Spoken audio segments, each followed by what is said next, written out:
नमस्कार, मैं हूं अनुषा गौतम और आप देख रहे हैं खबर हलचल न्यूज। देश और प्रदेश का सबसे तेजी से उभरता हुआ न्यूज चैनल। आइए रुक करते हैं खबरों की ओर। गौ प्रतिष्ठा ध्वज स्थापना के मौके पर परम पूज्य जगत गुरु शंकराचार्य स्वामी अविमुक्तेश्वरानंद सरस्वती जी महाराज ने अयोध्या में गौ प्रतिष्ठा ध्वज स्थापना के मौके पर अंतर्राष्ट्रीय रामायण प्रतिष्ठा महोत्सव का उद्घाटन भी किया। आपको बता दें कि डॉक्टर वीपी सिंह और उनकी संस्था international human rights crime control council के द्वारा 2 दिवसीय अंतर्राष्ट्रीय रामायण प्रतिष्ठा महोत्सव कार्यक्रम अयोध्या में बड़े ही भव्य तरीके से 27 से 28 सितंबर को किया जाने वाला है। आज जगत गुरु शंकराचार्य स्वामी अविमुक्तेश्वरानंद सरस्वती जी महाराज ने आज अंतर्राष्ट्रीय रामायण प्रतिष्ठा महोत्सव का विधिवत उद्घाटन करते हुए कहा कि यह कार्यक्रम बेहद खास है और इससे रामायण घर घर तक पहुंचेगी।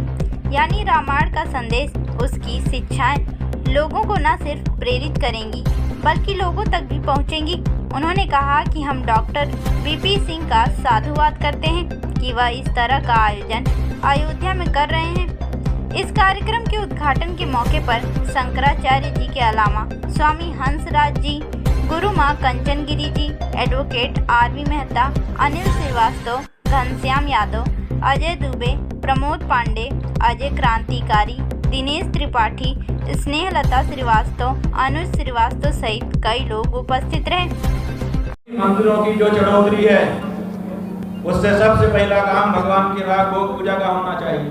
अगर उससे पैसा बच जाए तो लोग कल्याण कार्य में लगे, लेकिन जैसे हमारे घर की पहली रोटी गौ माता के लिए होती है, उसी तरह से किसी भी मंदिर की चढ़ोतरी का जो पैसा भगवान के राग गौ पूजा से बच गया है उसको लोग कल्याण कार्य में लगाया जाए। सबसे पहला काम गौ माता की सेवा के लिए लगाया जाए। हर मंदिर की अपनी गौशाला होनी चाहिए। तिरुपति इसकी शुरुआत करे। तिरुपति में 3 लाख करोड़ से ज्यादा पैसा हम लोगों ने जमा कर दिया है। हजारों किलो सोना हमने जमा कर दिया है, कोई कमी नहीं है। इसलिए बाजार का खरीदा हुआ घी अब वहाँ के प्रसाद लड्डू में नहीं लगना चाहिए। तिरुपति की स्वयं की गौशाला बने, पैसे की कोई कमी नहीं है। कमी होगी तो हिंदू समाज कहाँ चला गया है वो और दे देगा। इसलिए इतनी बड़ी गौशाला स्थापित की जाए कि उनकी जितनी भी घी की जरूरत है वो वहाँ से पूरी हो और बाजार से खरीदा हुआ घी किसी भी दशा में प्रसाद में ना लगे। और यही परंपरा हमारे हर मंदिर में होनी चाहिए। जहाँ के राम मंदिर में, जन्मभूमि के मंदिर में भी यही व्यवस्था बना दी जानी चाहिए। और दूसरे जो मंदिर हैं, इससे क्या होगा, जब हर मंदिर की गौशाला होगी तो मंदिर में भोग के लिए शुद्ध दूध, शुद्ध दही, शुद्ध घी सब मिल जाएगा। और साथ ही साथ वो गाय जहाँ चलेगी, जिन खेतों में उसका गोबर गोमूत्र डाला जाएगा वहाँ शुद्ध अन्न होगा। और उस मंदिर के इर्द गिर्द जो लोग रहते हैं उनको रोजगार भी मिलेगा, उनको शुद्ध दूध दही घी मिलेगा, उनको शुद्ध अन्न मिलेगा, सबका स्वास्थ्य अच्छा होगा और सबका धर्म सुरक्षित हो जाएगा। इसलिए ये करने की जरूरत है कि अपना दूध जब हमको पिलाएंगी तो फिर से हमारे अंदर वो पराक्रम संचलित हो जाएगा जिस पराक्रम के लिए पूरी दुनिया में हमारी हिंदू जाति जानी जाती थी। आज बहुत हालत खराब है। हमने ये भी कहा है, हमारे संतोष दुबे जी यहाँ खड़े हैं, कि एक गौमूत्र वो पंचगव्य, कल बात हुई थी कि जिन लोगों ने तिरुपति का लड्डू खा लिया है उनके मन में ये बात है कि ग्लानि है कि अब हम क्या करें, कहीं हमारे अंदर भी तो गलत चीज नहीं चली गई। तो उनके लिए हमने बता दिया है कि पंचगव्य का प्राशन करें, उससे शुद्धि हो जाएगी। लेकिन बहुत से लोग जो पंचगव्य बना नहीं सकते, उनको सामग्री उपलब्ध नहीं है, उनके लिए हमने कहा है कि मंगलवार के दिन तैयारी कर लीजिए। मंगलवार के दिन अयोध्या में 5 जगहों पर पंचगव्य का स्टॉल लगाइए, काउंटर लगाइए, पटल बिछाइए और वहाँ पर सबके लिए पंचगव्य का प्राशन उपलब्ध कराइए, ताकि अयोध्या के लोग जिनके मन में ग्लानि है और जो स्वयं से बना करके नहीं पी सके हैं वो भी आए, पंचगव्य का प्राशन करके शुद्ध और पवित्र हो जाएं। कोई भी अपवित्रता हमारी अयोध्या में कैसी नगरी में नहीं रहनी चाहिए।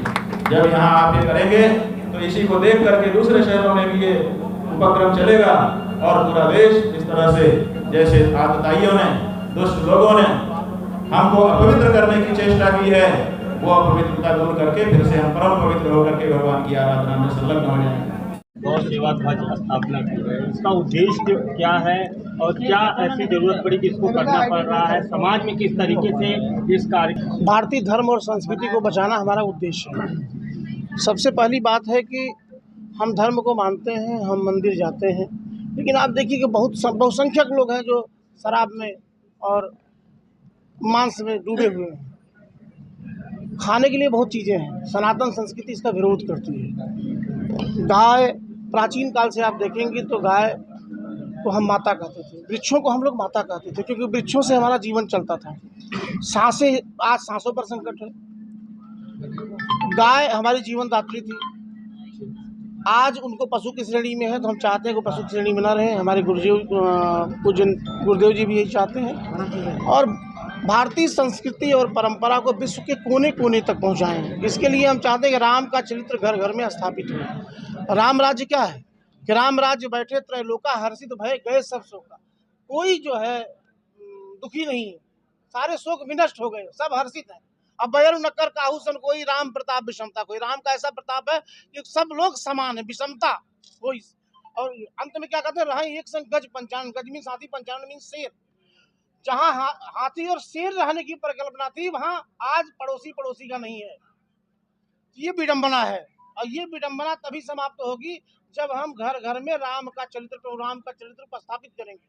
तो प्रभु राम का चरित्र स्थापित करने का उद्देश्य हमारा है भारतीय संस्कृति को बचाना है, भारतीय परिधान को बचाना है, भारतीय लोक संस्कृति को बचाना है, भारतीय खान पान को बचाना। इसीलिए क्रम में हम लोग इस काम को कर रहे हैं। सिंह जी, इस समय के क्या प्रयास रहे? देखिए, social media, print media, electronic media में भी सकारात्मक चीज़ें जानी चाहिए। आपने कहा रियल लाइफ दूसरी हो गई, रियल लाइफ दूसरी हो गई। हमको रियल लाइफ में लोगों को लाना है, रियल लाइफ में नहीं लाना है। और जब रियल लाइफ में आएंगे, भारतीय धर्म का, संस्कृति का, आप कोरोना काल में देख लीजिएगा, रामायण का फिर से शुरुआत हुई थी डीडी न्यूज़ पर, डीडी चैनल, दूरदर्शन पर, और सभी घरों में लोगों ने देखा। तो देखिए, हमको अच्छी संस्कृति के प्रति लोगों को मोड़ना होगा, चाहे वो प्रिंट मीडिया हो, चाहे इलेक्ट्रॉनिक मीडिया हो, चाहे सोशल मीडिया हो, और चाहे सामाजिक कुनबा हो। हम चार लोग बैठ करके अगर अच्छी चीज़ों का विचार करते हैं, तो विचार की जो भावनाएं हैं वो एक दूसरे तक पहुंचती हैं। उसको पहुंचाने का माध्यम हम भी हो सकते हैं, आप भी हो सकते हैं, और कोई समाचार पत्र भी हो सकता है, कहानी भी हो सकती है, मतलब साहित्य, दर्शन, सब कुछ उसके में आबद्ध है। तो हर माध्यम से हम पहुंचाने का प्रयास करेंगे।